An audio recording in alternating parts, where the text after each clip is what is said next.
Retained earnings की retained earnings या retained profits बोलते हैं इसको, या प्लकिंग बैक ऑफ प्रॉफिट्स कि इनका क्या मीनिंग है। First of all it refers to that portion of net profits which is not distributed amongst share holders as dividend but retained in the business for use in future.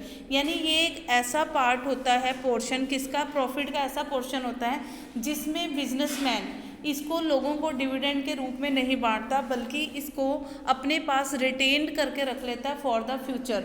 यानी business में future में जाके भी तो पैसे की ज़रूरत पड़ सकती है ना। मान लीजिए कि कोई भी बिजनेस है, उसमें ये रूल होता है कि जो बिजनेसमैन है और जो उसके साथ जो उसके शेयर होल्डर्स हैं वो पैसे को आपस में क्या करते हैं, बांटते हैं डिविडेंड के रूप में, जो भी प्रॉफिट से ऊपर पैसा बचता है। लेकिन वो होते हैं प्लकिंग बैक ऑफ प्रॉफिट्स की ऐसे प्रॉफिट्स जिनको वो शेयर होल्डर के बीच में डिविडेंड के रूप में नहीं बांटता, बल्कि अपने पास बिजनेस में रिटेन करके रख लेता है कि इन फ्यूचर यदि हमें ज़रूरत पड़े पैसे की तो हम उस पैसे को यूज़ कर सकें। समझ में आ गई? ये क्या होते हैं आपके रिटेन्ड प्रॉफिट्स।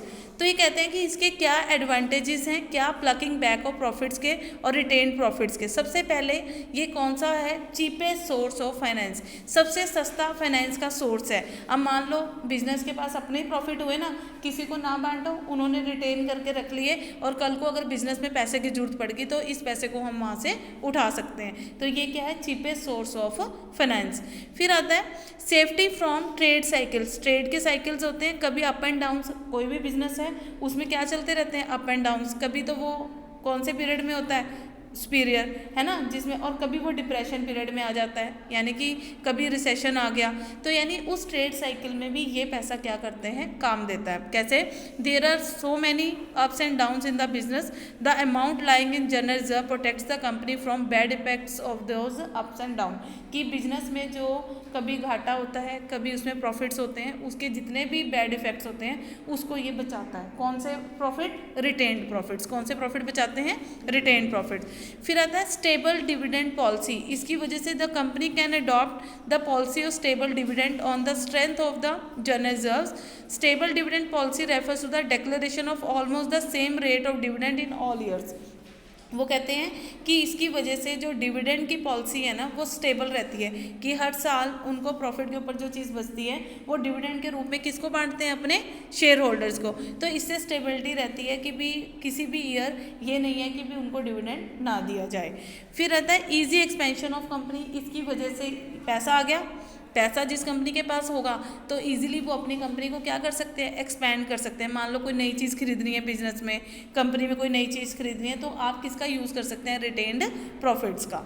नेक्स्ट आता है increase in the value of share. इसकी वजह से कंपनी के शेयर की वैल्यू क्या हो जाती है, इंक्रीज हो जाती है।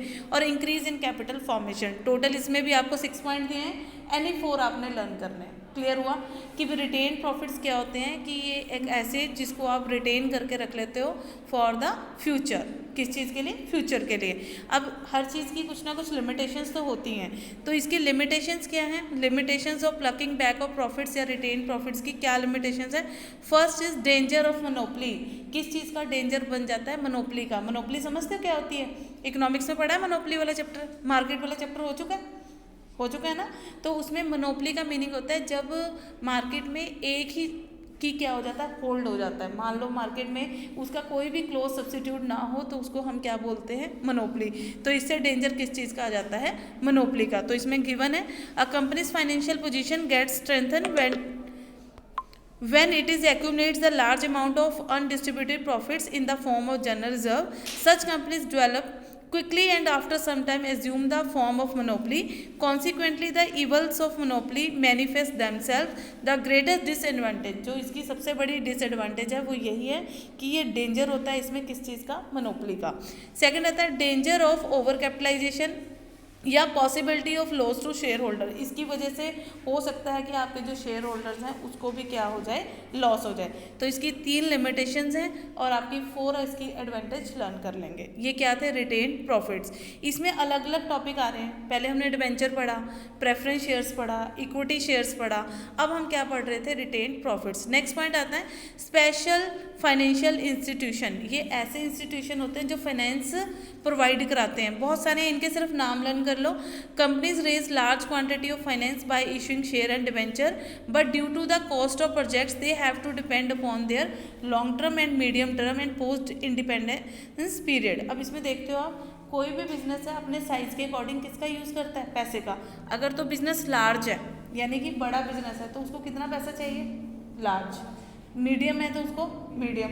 अगर छोटा सा बिजनेस है तो उसको अमाउंट में कितना चाहिए, कम चाहिए। तो ये कुछ फाइनेंशियल इंस्टीट्यूट्स हैं जो क्या प्रोवाइड कराते हैं आपको, क्या प्रोवाइड कराते हैं, फाइनेंस। क्या प्रोवाइड कराते हैं, फाइनेंस। क्या क्या नेम है, सिर्फ नेम लर्न करो, IFSCI, उसके बाद SFC, ICICI, IDBI, UTI, उसके बाद LIC। कोई मुझे LIC की फुल फॉर्म बताएगा क्या होती है? Very good, life insurance corporation. इनमें से कुछ नाम ऐसे हैं जो आपके फैमिलियर हैं, जैसे ICICI बैंक, बहुत सुना ये नाम है ना। क्या होता है इसका, industrial credit and investment corporation of India. कुछ फैमिलियर हैं, उनके आपने फुल फॉर्म्स भी इनके अच्छे से लर्न कर लेनी है। नेक्स्ट आता है, अब इनको इन्होंने आगे एक्सप्लेन किया है, लेकिन आपने सिर्फ इसके क्या लर्न करने हैं, नेम्स लर्न करने हैं। मैंने इतना ये आपको बीच में से कट करवा दिया, ओनली नेम्स लर्न करने हैं कि स्पेशल फाइनेंशियल इंस्टीट्यूट्स क्या होते हैं। क्लियर हो गया। नेक्स्ट आता है अब पेज नंबर 3, कौन सा है ये, पब्लिक डिपॉजिट्स। देखिए next topic is public deposit. कौन सा पेज नंबर है ये, 314 पे पब्लिक डिपॉजिट्स गिवन है। यहाँ पे देखिए, it refers to the deposit that are organisation directly from the public. कहाँ से एक्सेप्ट करते हैं ये, डायरेक्टली पब्लिक से। नेम है ना इसका, पब्लिक डिपॉजिट्स, यानी इसमें पब्लिक अपने क्या जमा करवाती है, पैसा जमा कराती है। Public deposit is an important source of medium term and short term financial needs. Under it a company raises loans from the public and a fix period of time at a fix rate of interest. Period of deposit can range from 6 month to 3 years. जो इसमें deposits के period का time होता है वो कितना होता है, कम से कम 6 महीने और मैक्सिमम 3 साल तक। तो ये पब्लिक से रेज करते हैं, ये इनको क्या बोलते हैं, पब्लिक डिपॉजिट्स। क्लियर हुआ। क्या एडवांटेज है इसके पब्लिक डिपॉजिट के, बहुत इजी मेथड है। क्या इजी मेथड है कि मीडियम टर्म और शॉर्ट टर्म जो नीड्स होती हैं कंपनी की, वो आपकी कहाँ से आप पूरी कर लेते हो, पब्लिक से। ईजीएस्ट मेथड है ये। Benefits of trading on equity, no dilution of control of share holder. इसमें कोई शेयर होल्डर्स का डाइल्यूशन नहीं होता, कोई उनका कंट्रोल नहीं होता है। इसमें डायरेक्टली कंपनी ने अपनी पब्लिक को बोला और उनसे शेयर रेज किए और वो क्या बन जाते हैं, आपके पब्लिक डिपॉजिट्स। नेक्स्ट आता है नो नीड ऑफ मॉर्टगेज। इसमें हमें किसकी नीड नहीं है, मॉर्टगेज की। No need of mortgage. A company need not mortgage its asset when it raises of public deposit. इसमें कंपनी को मॉर्टगेज की कोई नीड नहीं है। मॉर्टगेज समझते क्या होता है, बता सकता है कोई, मॉर्टगेज क्या होता है? इसमें लिखा हुआ है, a company need not mortgage it asset when raise its public deposit. अपनी एसेट्स को उन्हें किसी के पास नहीं रखना पड़ता, यानी कि कई बार होता है ना, किसी से पैसा लेना है तो आपको अपनी कोई चीज़ उसके पास गिरवी रखनी पड़ती है। तो इसमें नो नीड ऑफ मॉर्टगेज, यानी कि इसमें कोई ज़रूरत नहीं होती कंपनी की, डायरेक्टली आप पब्लिक से कलेक्ट कर सकते हो। तो वो क्या बन जाते हैं आगे, पब्लिक डिपॉजिट। ये इसके क्या है, एडवांटेज हैं। लिमिटेशंस क्या है बेटा इसकी, fair weather friends. A company can attract public deposit only when it finance is sound. कब रेज कर सकती है कंपनी ये, जब उसके फाइनेंस क्या है, साउंड है, तभी रेज कर सकती है। At the time of depression investor prefer depositing there funds in banks deposit despite relatively low rate of interest. पता है आपको कि ये सिर्फ आप तभी कर सकते हो जब कंपनी की पोजीशन साउंड है, अदरवाइज तो कोई उस कंपनी में पैसा लगाएगा ही नहीं, है ना। नेक्स्ट आता है अनसिक्योर्ड नेचर है, अनहेल्दी इसमें क्या रहते हैं, ट्रेंड्स रहते हैं। और नेक्स्ट आता है इसमें, यहाँ तक आपका ये इसके डिसएडवांटेज, मतलब कोई भी इसके पब्लिक डिपॉजिट के आप 3 एडवांटेज और 3 इसके क्या कर सकते हो, डिसएडवांटेज। मोस्टली इस चैप्टर में अलग अलग टॉपिक हैं, ठीक है। हर एक की क्या दी हुई है, एडवांटेज, और हर एक की क्या दी हुई है, लिमिटेशन। तो आपने इनका एक एक 3 लाइन में या 4 लाइन में मीनिंग लर्न करना है, और देन उसकी 3 4 एडवांटेज और उसकी डिसएडवांटेज। क्लियर हो गया पॉइंट। नेक्स्ट आता है कॉमर्शियल बैंक्स। इसका टॉपिक हमने थोड़ा सा किया है पहले कि कॉमर्शियल बैंक्स कौन से होते हैं, जो पब्लिक के बैंक हैं, जिसमें डायरेक्ट आप अपने डिपॉजिट्स को जमा कराते हो और वहाँ से जब नीड होती है तो आप लोन भी ले सकते हो, वो होते हैं आपके कमर्शियल बैंक। कौन से कमर्शियल बैंक यहाँ पे बता सकता है कोई, कौन से होते हैं कमर्शियल बैंक्स? जहाँ पे आप अपना पैसा डिपॉजिट कराते हो और वहाँ से आप लोन भी लेते हो, जैसे SBI है, ये सब है, ये कौन से बैंक्स है? कमर्शियल बैंक्स है। तो the commercial bank are the main source of raising short term finance. Not only that, the commercial banks provide medium term finance also. वो कहते हैं सिर्फ ये commercial bank short term finance नहीं देते, बल्कि मीडियम टर्म भी देते हैं। शॉर्ट टर्म फाइनेंस कितना होता है?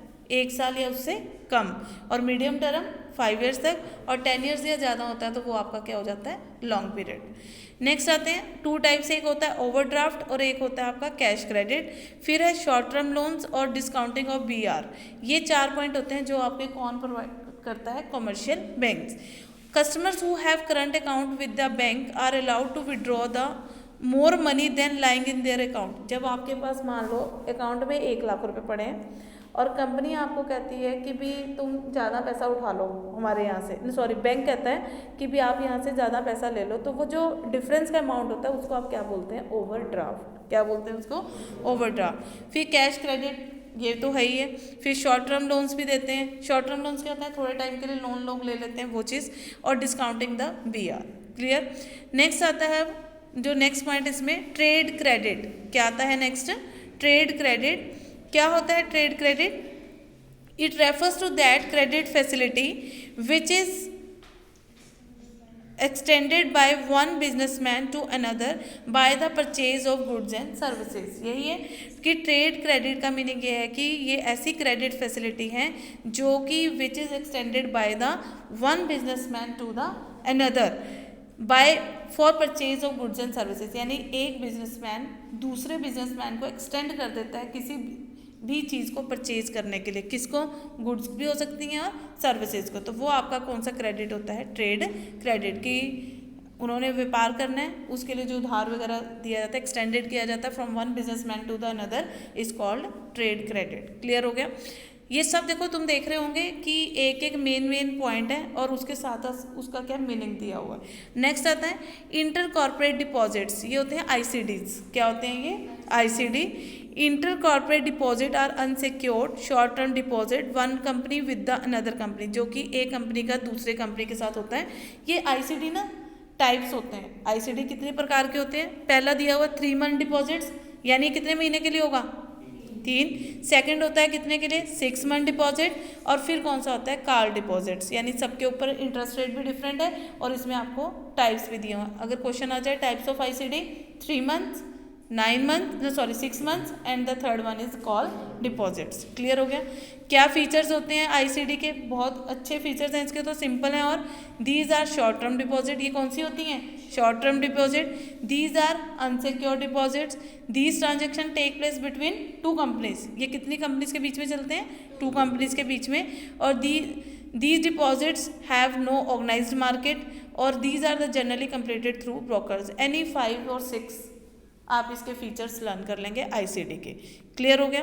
अब ये इसके अंदर आपने काफ़ी पॉइंट कर लिए। अब आते हैं GDRs, ADRs। ये बड़े इंपॉर्टेंट है। नेक्स्ट अभी मैंने आपको बताया क्या किया आपने इसके अंदर? ICD। नेक्स्ट आते हैं आपके ADR और GDRs। ये क्या होते हैं? इनका मीनिंग करना है आपने। इसके बाद इनकी फीचर्स हैं और ये इशू कैसे होते हैं इसके बारे में ये करना है। फर्स्ट आता है GDR। पेज नंबर 317 पे देखिए कि GDRs क्या होते हैं। बीच में जो पॉइंट कट हो रहा है उसको आपने कट कर देना है। आपने स्टार्टिंग यहीं से करनी है। ये आपके GDR हैं। We shall now study the GDRs and ADRs and IDRs in detail. First आता है GDR। GDR का मीनिंग क्या होता है? Global depository receipts. क्या मीनिंग है? The GDR is an instrument which the company of a country issue in US dollar in order to obtain foreign capital. Foreign capital को obtain करने के लिए जो डॉलर में, US डॉलर में जो इशू करती है कंपनी, वो आपके क्या होते हैं? GDRs। क्या होते हैं वो आपके? GDRs। ठीक है। These are traded in all those foreign share market. ये कहाँ पे ट्रेड किए जाते हैं? सारी फॉरेन की शेयर मार्केट्स में। क्या फीचर्स हैं GDR के?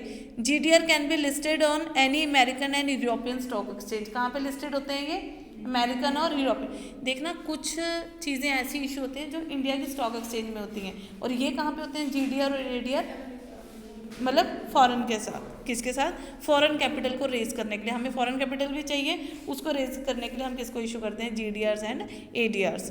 तो 1 GDR can represent more than 1 share. The bearer of holder of the GDR can get them converted into shares. हम अपने इनको GDRs को कन्वर्ट कर सकते हैं किसके अंदर, शेयर्स के अंदर।